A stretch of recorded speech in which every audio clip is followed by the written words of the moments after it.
The Force Awakens. How do you feel about it? Well, it's, I made the decision to sell the company with Star Wars. I made that decision because I looked at the future. I looked at the fact that I was going to have a baby. I looked at the fact that I was married. And I looked at the fact that I wanted to build a museum. And I looked at the fact that I wanted to make experimental films. So my life was going on a different track. I noticed the last few movies that I'd made were costing the company a lot of money.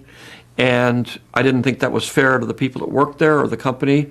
And so I had made a decision to move ahead on the next Star Wars series, and we were starting to do that. So you were starting to make the next Star Wars. Yeah. You as director, filmmaker. So, and we were working with a writer. It wasn't quite working out, but I was also, I was also stepping away a little bit and turning things over to Kathy Kennedy. And so what happened was Disney said, or Bob Iger said, if you really want to sell your company, if you're thinking about selling it, because we were talking about retirement and what are you going to do after all this kind of stuff. And he said, well, if you really want to sell it, we're very interested. So that started that ball rolling.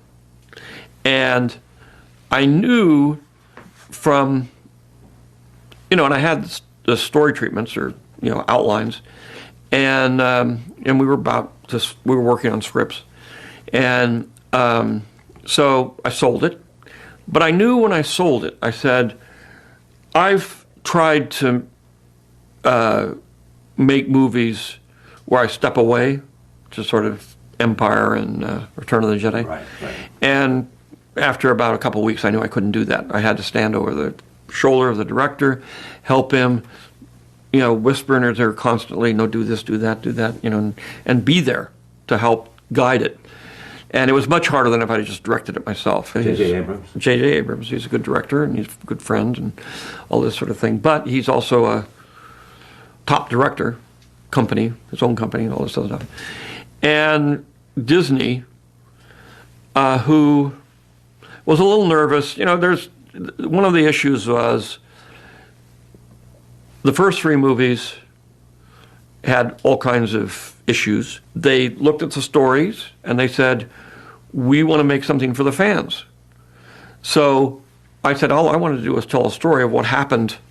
It started here and it went there, and it's all about generations, and it's about, the issues of fathers and sons and grandfathers, and it's a family soap opera. I mean, ultimately. We call it space opera, but people don't realize it's actually a soap opera. And it's all about family problems and it's not about spaceships. So they decided they didn't want to use those stories. They decided they were going to go do their own thing, and so I decided, fine, but basically I'm not going to try to, they weren't that keen to have me involved anyway, but at the same time I said, I'm not going to, if I get in there, I'm just going to cause trouble, because they're not going to do what I want them to do. So, and I don't have the control to do that anymore, and all it would do is muck everything up. So I said, okay, I will go my way and I'll let them go their way. And it really does come down to a simple rule of life, which is when you break up with somebody, the first rule is no phone calls. The second rule, you don't go over to their house and drive by to see what they're doing. The third one is you don't show up at their coffee shop or the things what you're going to run in. You just say, no, gone, history, I'm moving forward. Because every time you do, and we all learn this from experience, every time you do something like that, you're opening the wound again. And it just makes it harder for you. You have to put it behind you, and it's a very, very, very hard thing to do. But you have to just cut it off and say, okay, end the ball game. I got to move on. And everything in your body says, don't, you can't. And these are my kids. So all those Star Wars films. All the Star Wars films. They were your kids. Yeah, well, they are. I loved them. I created them. I'm very intimately involved in them, and obviously to sell them off. I sold them to the white slavers that take these things and. Okay, but having said all that, and having talked to you for the last, and known you for a while, and admired you, it must hurt you. Well, no, it's your family. No, it's but the last story. It's your story. But in It's the end, you. I knew there's 3 more stories, and I knew that was going to probably take, to do it right would take about 10 years. And I said, I'm 70. I don't know whether I'll be here when I'm 80. Every 10 years the odds get less. And so I said, and I'm not ready to do that because I want to do these other things. So I have to make the decision on my own that it's time for me to move on.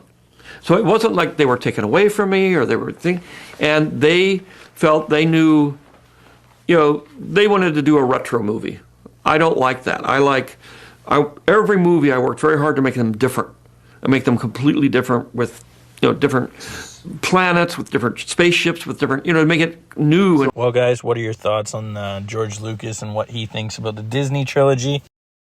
But yeah, make sure you comment your thoughts down below. Hit that subscribe button. Really helps out a small channel like ours. And it gets you entered for a chance to win a battle grade lightsaber. Until the next one, may the Force be with you.